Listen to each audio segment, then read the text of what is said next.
So here in this video, I'm demonstrating on the right side of the screen what I call scooting. You can see there's a lot more body movement going on, and there's more body angle forward, and then in the drive phase, how I tend to sit up if you're looking at the body. But what happens, some people have a habit when they do this, they lose connection from blade to boat, and it seemingly to them is moving the boat forward, but there's no actual pressure from blade being transferred to the boat, and therefore the energy is not being put to the boat. So it's a simple concept of counterbalance. So if you sit still in the boat, you lean your body forward, your butt goes backwards, and because your butt's connected to the boat goes backwards. Then when you sit up, the boat seemingly goes forwards, right? So we want to make sure that we don't have any body movement going on without that connection and pressure from the blade pushing the boat forward.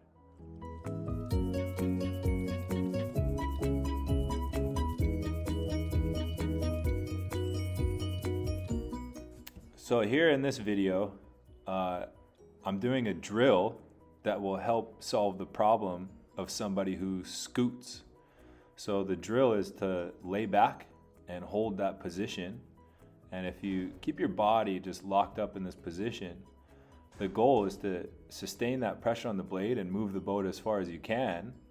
And because we're taking away a variable of your body moving forwards and backwards. And so if you can do this, then when you do end up, if you want to, or this is your style of paddling to move your body forward and backwards, you want to make sure that there's this connection from that blade to boat and that you are moving the boat the furthest distance that you can.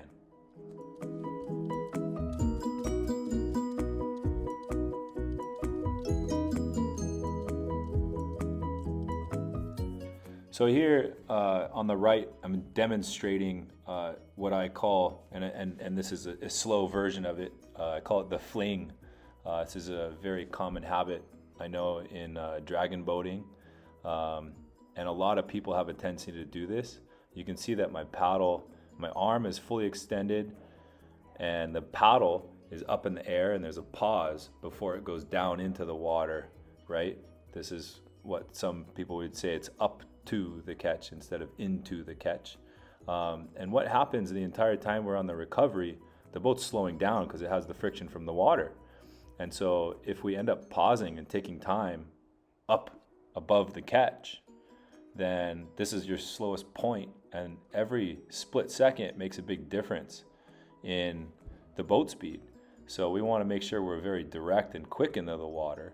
And so you can see on the left side, the blade, as it comes forward, it just goes right into the water and ends up getting loaded up really quickly. On the right side of the screen, my bottom arm and the blade goes upwards, and there's a pause, and then it goes in the water. So this ends up, basically you're losing a lot of speed, and this is the one point in the stroke that you don't want to lollygag and wait and take time at. If you're going to wait and take time anywhere, it's going to be at the finish in the back of the stroke. So in this video on the right, I'm demonstrating an exit or release. A lot of people have a habit to use the top hand and just pull the paddle straight upwards out of the water. And you can see that top arm of mine, how high above my head my hand goes, and the angle of that top arm. And one of the biggest things with this is it's real hard on our shoulder, and it's a ton of work on our shoulders, and you'll tire out. And you can see on the left side, my top arm and top hand stays low. It never really goes above my head. And that is what you want, so we don't tire out.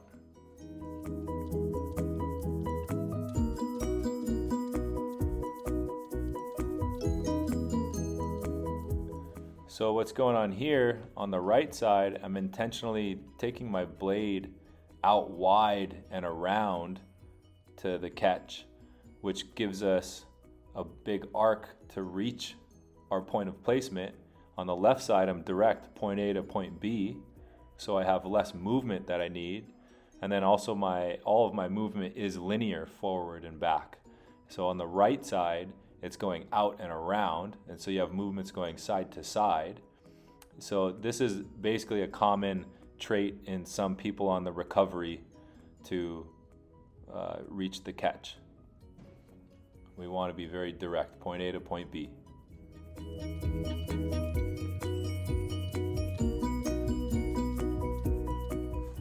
So here in this video, you can see there's a lot more body movement in my body on the right side of the screen.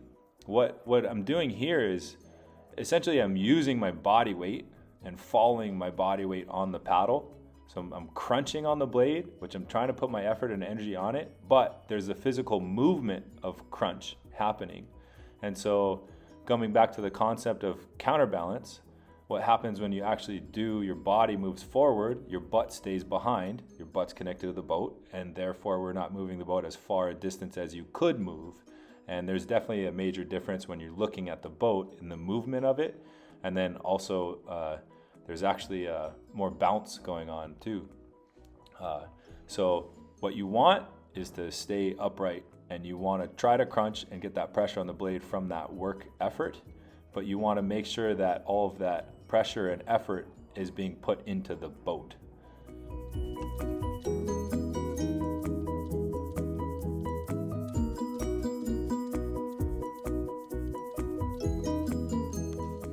So here on the right side of the screen, you can see there's a lot more body movement, of course, going on than the left side. The top shoulder is driving forwards, and there's forward movement up there. So the point of rotation is my spine, and on the left side, the point of rotation is the top shoulder. So the center of the circle is the top shoulder, giving us more rotation on one side. The right side, that center of the circle is the spine, and this is more common in kayaking, of course, because you have another blade, and that drive forwards is also preparing you for the catch on the other side. So that is all right in that sport, but here with one blade, we're going to shift that to the top shoulder so we get a bigger arc on the one side. So one of the negative aspects about driving that top shoulder forward quickly is the fact that the paddle angle rotates over faster.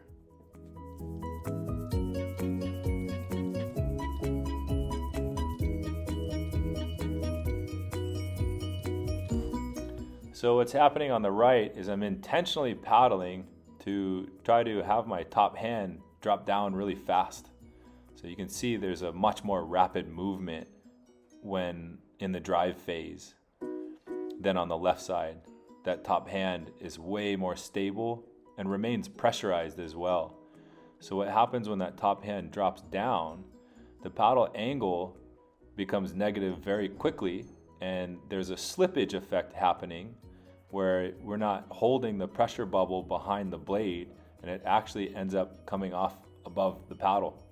So this is what you want to look for.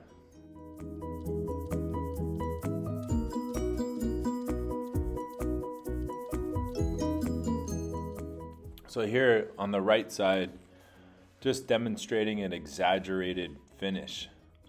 You can see how the blade is moving relative to the boat speed in the water there, and then there's a sudden fast movement at the end. So I remained pulling on the blade even after the release, and that's why it moved fast at the end there. Just an exaggeration, and to understand the feeling and that point of when the blade does actually release from the water.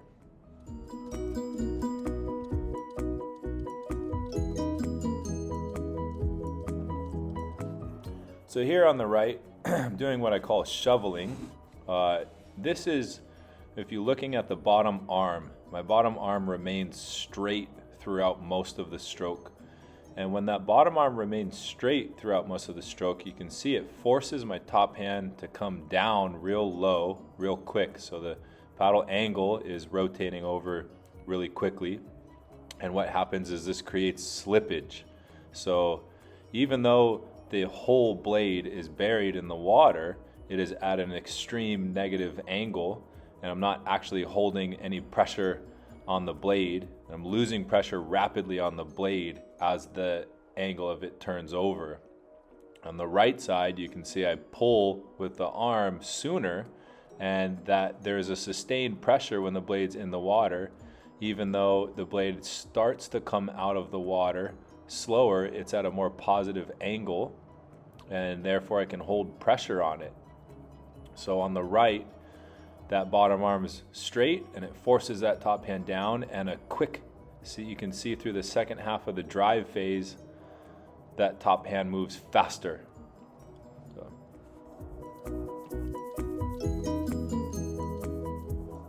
So this one's pretty obvious. The right side, I'm not fully burying my blade, and therefore I'm not grabbing as much water and going not as fast. And you can see I'm moving more water as well. So we want to make sure that our blades are fully buried, you're grabbing water and moving the boat.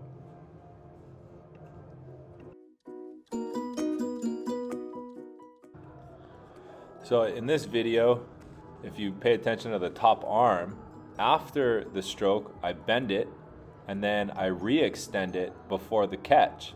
So this is basically an unnecessary movement. We don't need to do this at all. And we want to paddle with less unnecessary movement so we can save that energy. You can see on the top arm, my elbow is really high. It's almost above my head. This is what I call the chicken wing, and it's high before the catch, but once I load the blade and put that thing in the water, the elbow is going to come back and get tucked back in. So this is also an unnecessary movement. Just keep that top elbow tucked in and you won't be doing too much. It's also extremely uncomfortable to have a high elbow.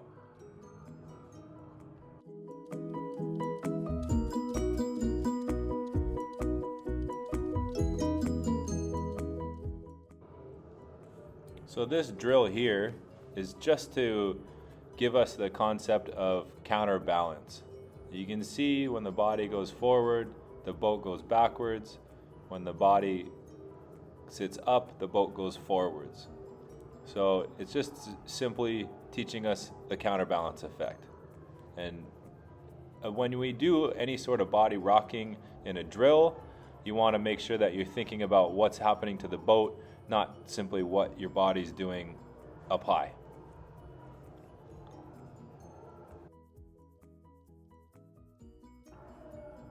So this drill, I'm leaving the blade in the water, not actually taking it out. So there's a moment when the boat stops and then starts to go backwards, and there's a moment when I start to pull and it doesn't move, and then finally it goes forwards. This is also a drill you can use to find out where your point of placement is, where your catch is. So we want to pay attention to what's happening to the boat.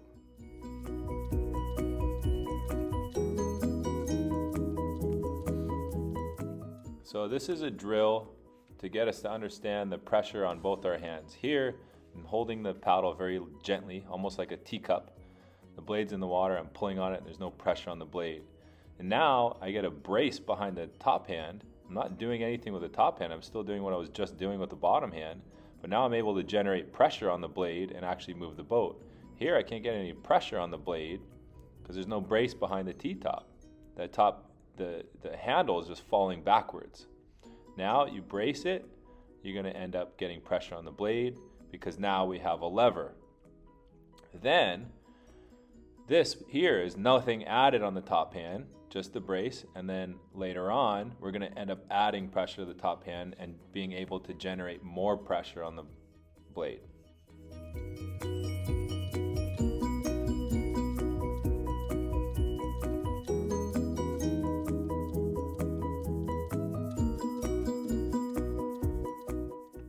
This drill here, I already have the boat moving, and all I'm doing is placing the blade in the water up front, and you can see the motion of the paddle, and then I'm going to add my bottom hand on just to guide this motion. I won't actually end up pulling on it, but you want to get used to that feeling of that bottom hand coming in an upwards direction towards that back part of the stroke. Just how a pendulum swings, except the majority of our stroke is on the backward side of that pendulum swing, swinging up. We actually have very little positive paddle angle.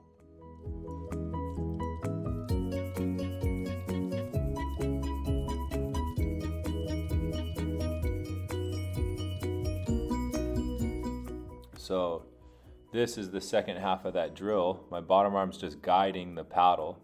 You can see at the finish of the stroke, the blade starts to come out of the water little by little, right? And this is the natural motion of the paddle. And so when you actually are applying pressure, you see how my arm bends fairly soon in the stroke.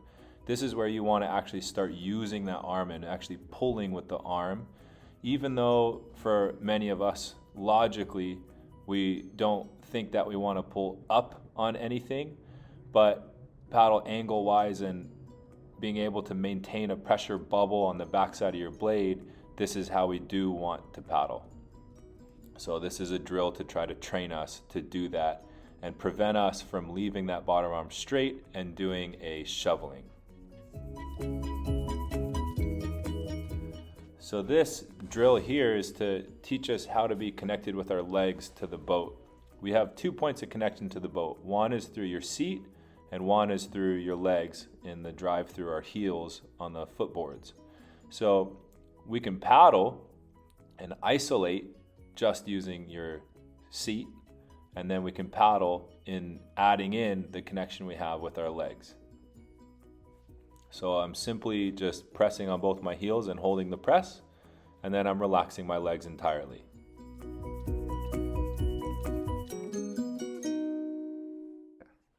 So in this video here, I'm paddling now with using just the connection through my butt here, and then you'll notice on my legs when I press on both of them, I'm already connected to the boat before I end up loading the blade at the front. So here I'm still using my butt. And right here I locked in, and notice the difference in movement in the boat. It's instantaneous response once I start to load the blade. You can try this. You take 5 strokes with no legs, then you hold the press of them and take 5 strokes like that and you'll see a difference. But you gotta end up getting good with both and knowing your connection with both so we can use both.